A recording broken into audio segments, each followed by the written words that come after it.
are set to go. Welcome back. Reading the Bible with Loke.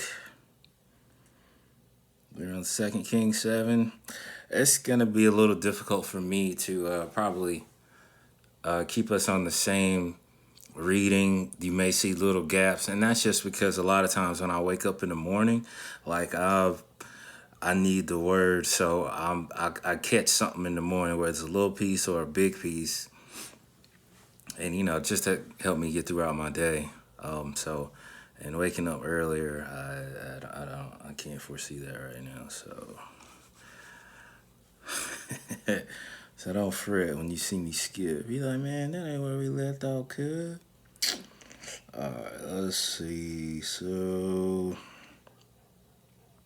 yeah, I'm kind of like right here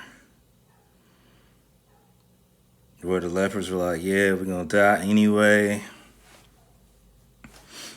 Yeah, so let's go ahead and go to the camp. But they had left already, and the Armenians had left, wasn't nobody there.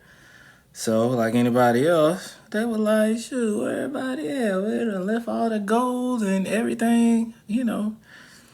So they took it. Took them, got drunk off the wine, all that. Not knocking none of it. All right, let's see.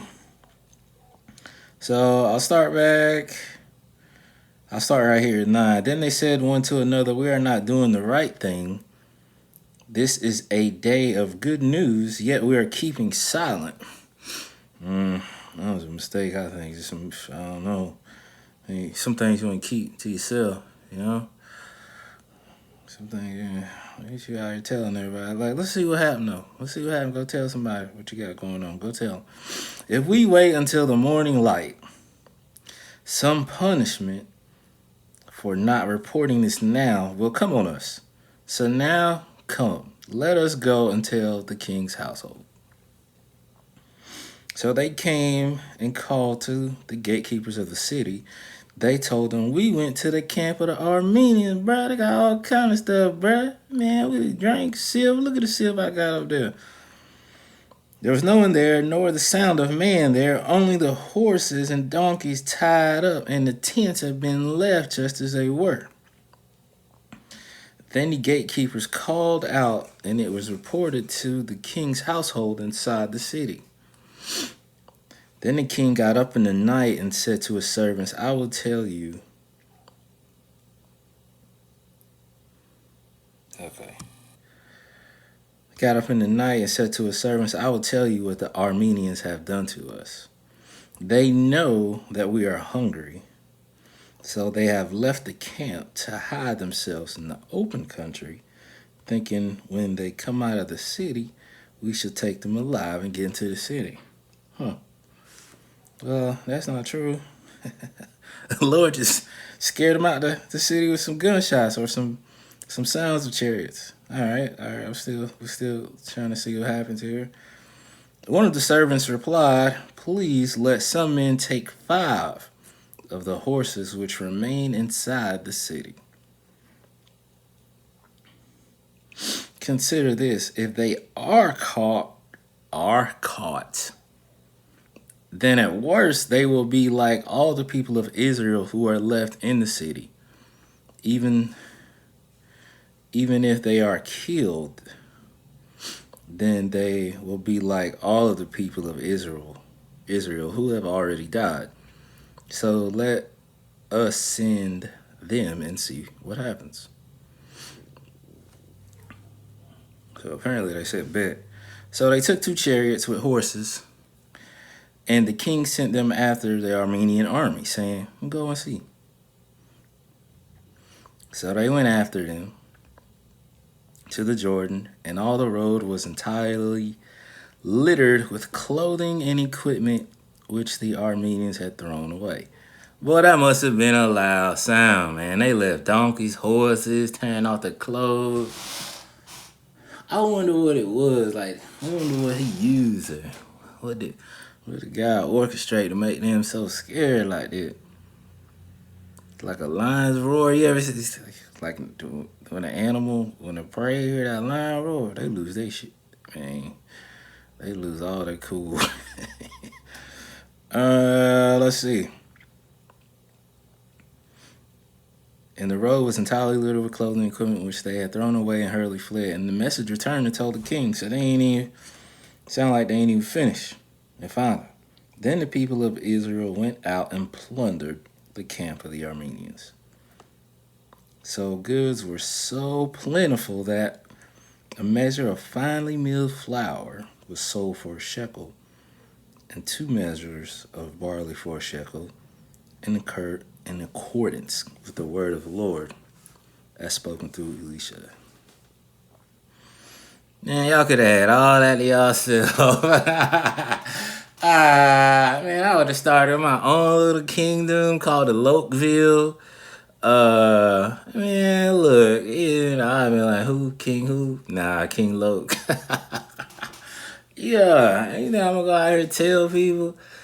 I've been like, hey, look, man, you do this part, we do this part. We go over here, we start our own colony, get us some women, get them to bear children. Once they get old enough, we start them working. A couple other little people we trust. I would have completely moved this all differently. Figured out a way to get them crops. Man, let's see here. But okay. But okay, I see what happened. Right? All right. Let's see. Now we got 2:7:17. Now the king had appointed the royal officer on whose arm he leaned to be in charge of the city. And the starving people trampled him at the gate.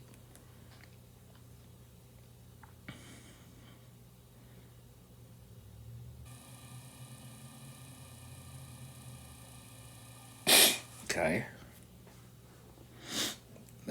They trampled him at the gate as they struggled to get through for food, and he died. Just as the man God had foretold when the king came down to him. Oh, so this was a nigga that leaned on him a little bit, like gave that little nudge. Is that how we talking about? I think so. We're gonna move on. Yeah, cause that's where he said They made a little joke, like, since you made the windows of heaven to rain, right? This the same dude. All right, how much time I got? 7. We doing good on time today. All right, here we go. It happens, just as Elisha, the man of God, had spoken to the king, saying, 2 measures of barley will be sold for a shekel, and a measure of finely milled flour for a shekel tomorrow about this same time at the gate of Samaria. The royal officer had answered the man of God and said, now, behold, even if... I thought this the same man got trampled with, cuz. What I miss? Now the king who appointed whose arm he leaned on, people trampled him at the gate. Oh, so he ain't die. He was trampled. And I said, and he died. Come on, man. All right, the royal officer had answered the man of God and said, now behold. Okay, we just recapping. Yeah. Okay. Look at that. We just recapping. Okay, Bob. First I like, come on, man. I thought I was getting this stuff. All right, we had 9 minutes. We're going to get through this a little bit. You know what? We're going to go ahead and stop. It's Friday. We're going to start back, you know what I'm saying? We're going to start back on, when we come back, we should be on 8 first. The first chat is somewhere 2-8, somewhere around there. All right, man. Appreciate you tuning in. Hope this really helps. Hope you start reading it for yourself. You guys take care.